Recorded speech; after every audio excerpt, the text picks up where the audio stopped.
Dhe prandaj në këtë fazë të fundit të rrugës drejt 11 majit, unë thash këtu nga Vlora të filloj me një prezantim faktesh, pa shumë komente apo opinione, thjesht faktesh, duke nisur nga një pasqyrë e përgjithshme e zhvillimit ekonomik të Shqipërisë. Këtu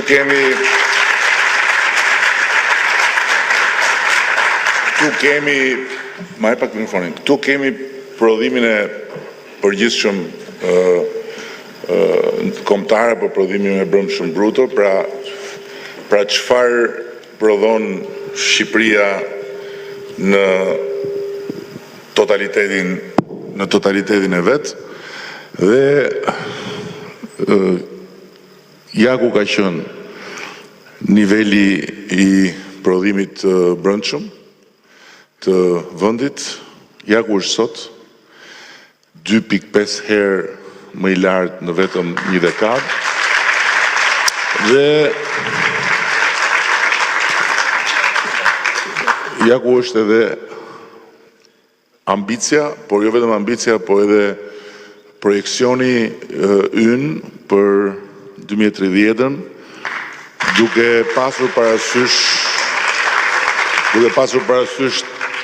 të gjithë dinamikat e zhvillimit. Nuk është një dëshirë, është një projekcion i bazuar në analizat e bëra nga Ministria e Financave.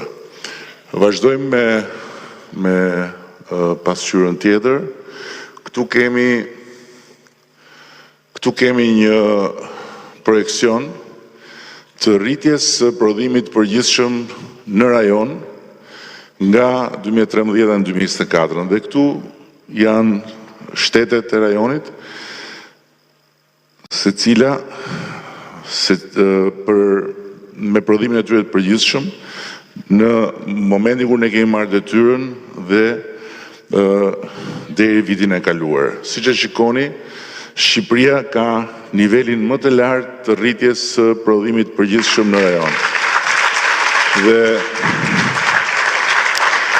siç e shikoni dhe këtu, burim i kësaj tabele është Fondi Monetar Ndërkombëtar dhe nuk është qeveria shqiptare. Kështu që nëse në rajon prodhimi i përgjithshëm është rritur mesatarisht 64%, në Shqipëri është rritur 109.6%. Vazhdojmë me pasqyrën tjetër. Këtu kemi të ardhurat për frym. Këto ishin të ardhurat për frym kur ne morëm detyrën. Këto janë të ardhurat për frym sot, 3 fish. Dhe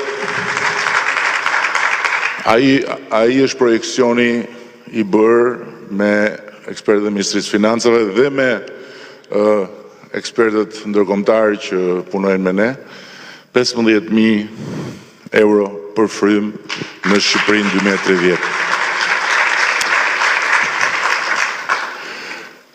Këtu jemi tek tregu i punës. Kjo është papunësia, e cila është në nivelin më të ulët historik sot, krahasuar me 17.5%. Dhe këtu duhet bëj vetëm një shpjegim të shkurtër.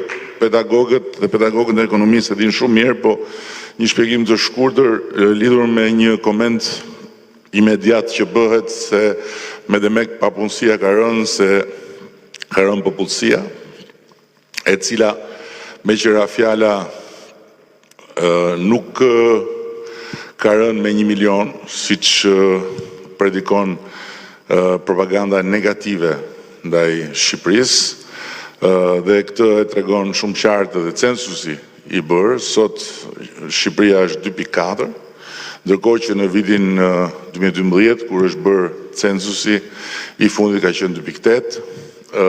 Kjo lidhet me forcat e punës. Pra është përqindje e pamundësisë bazuar në forcat e punës. Dhe nëse shohim raportet e forcave të punës me përqindjen, jemi sot në këtë nivel papunësie. Synimi ynë është Në Shqipërinë 2030, nivelin e papunësisë ta kemi në mesataren e Bashkimit Evropian që është tek 6%. Vazhdojmë. Këtu kemi pagat dhe këtu kemi pagën mesatare të përgjithshme, pra të kombinuar midis pagës në sektorin publik dhe pagës në sektorin privat, mesatarja e tyre. 322 euro ka qenë mesatarja kur ne morëm detyrën, sot është 848 euro. Vazhdojmë. Këtu kemi rritjen e pagës minimale.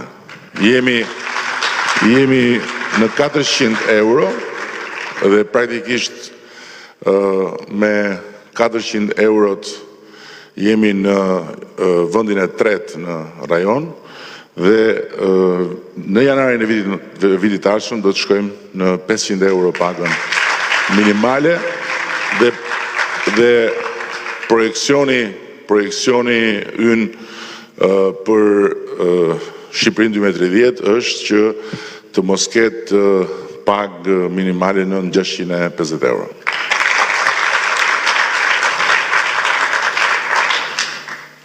Këtu jemi tek inflacioni dhe këtu kemi edhe një tabel të inflacionit, pra çka lidhet me çmimet në rajon, ku gjatë periudhës krizës ne patëm nivelin më të ulët të inflacionit krahasuar me të tjerët, edhe pse edhe këtu si kudo çmimet u rritën, por